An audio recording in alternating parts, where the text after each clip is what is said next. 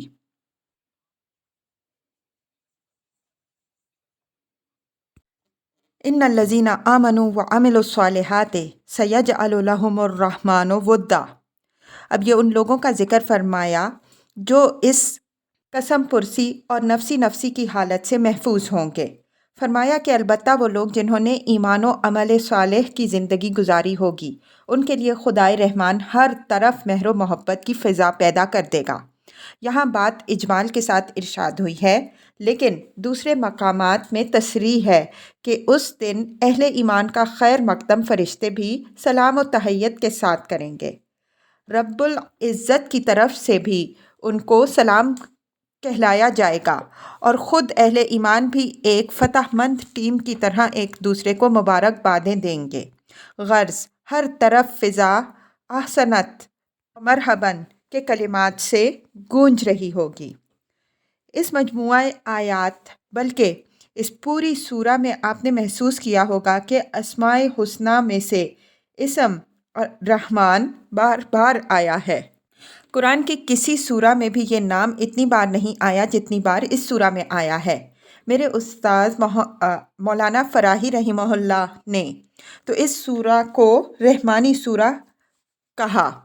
ظاہر ہے کہ یہ بات بلا کسی حکمت کے نہیں ہے۔ میرے نزدیک اس کی حکمت یہ ہے کہ خدا کی صفات اور بندوں کے ساتھ اس کے معاملات کے باب میں ملتوں کو بیشتر گمراہی خدا کی صفت رحمانیت کے غلط تصور سے رہی ہے۔ اس سورہ میں دوسرے مطالب کے ساتھ رحمانیت کے غلط تصور کی اصلاح کر کے اس کا صحیح تصور بھی دیا گیا ہے۔ اس وجہ سے اسم رحمان کا حوالہ اس میں بار بار آیا ہے۔ رحمانیت کے غلط تصور نے جو گمراہیاں پیدا کی ہیں ان میں سے بعض کی طرف اشارہ کرنا چاہتا ہوں۔ سورہ میں سب سے پہلے نصارہ کا ذکر ہے، اس وجہ سے پہلے انہی کی گمراہی کو لیجئے۔ ان کی گمراہی میں بڑا دخل ان کے واہمہ کو تھا کہ انسان چونکہ ازلی و ابدی گناہ گار ہے، اس کی نجات کی کوئی شکل ہی نہیں ہے۔ اس وجہ سے خدائے رحمان نے اپنی رحمت سے اپنے بیٹے کو بھیجا جو قربان ہو کر تمام ماننے والوں کے گناہوں کا کفارہ بن گیا۔ یہود کی گمراہی اس سورہ میں اگرچہ براہ راست زیر بحث نہیں آئی، لیکن قرآن سے یہ بات واضح ہے کہ انہوں نے بھی اپنے جرائم کی پردہ پوشی کے لیے خدا کی رحمانیت ہی کی آڑ لی تھی۔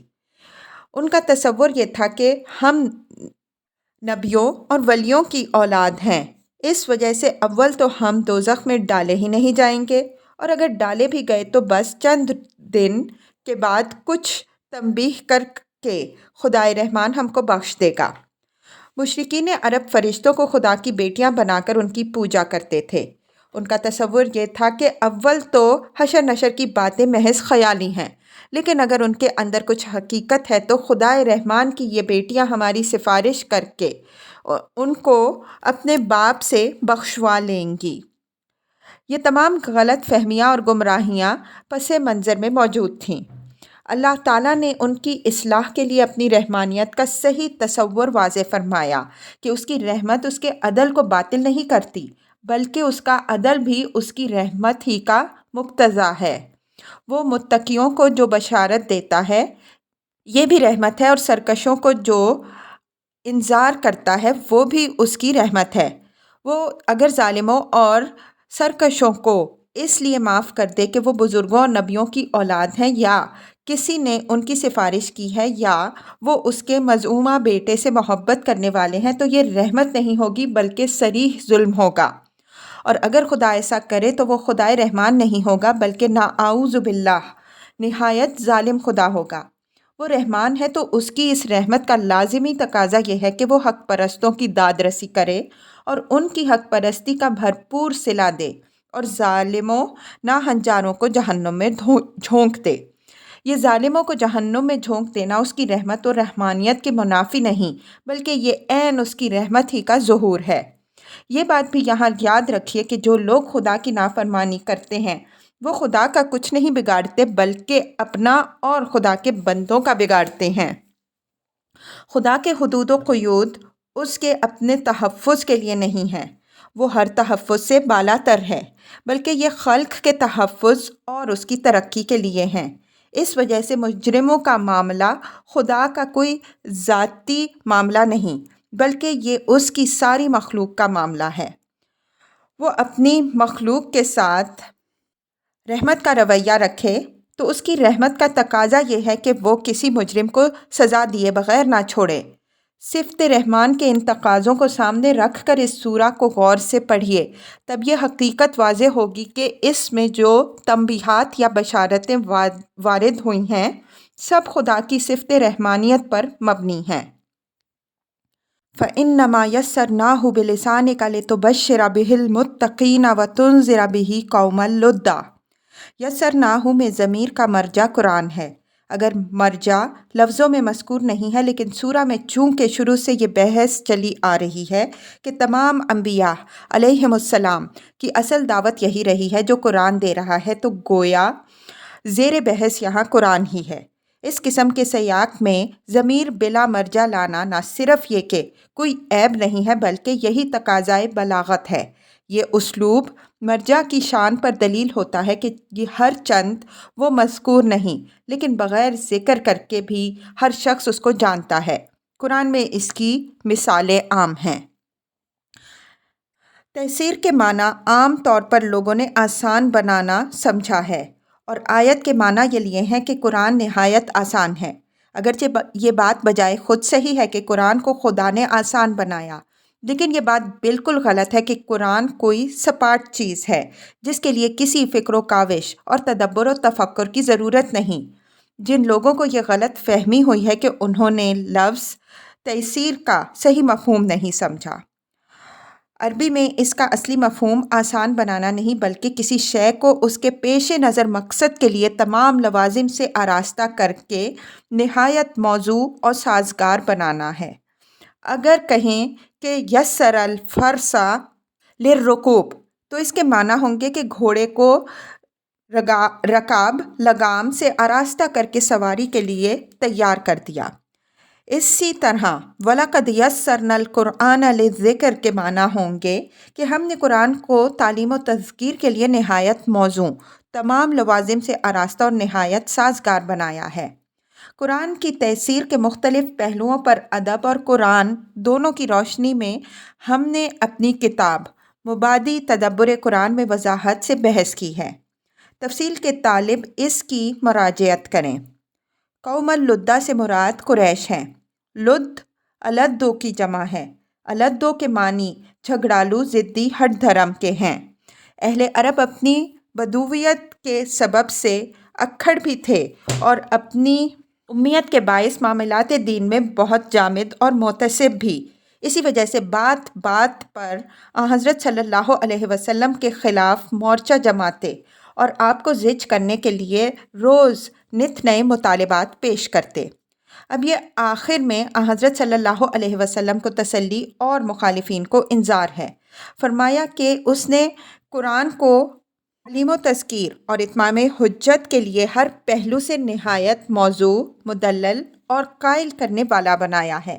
پھر یہ تمہاری اور تمہاری قوم کی زبان میں ہے جس کو تم اچھی طرح سمجھ سکتے ہو، اور اپنی قوم کو اگر وہ سمجھنا چاہیں تو سمجھا بھی سکتے ہو۔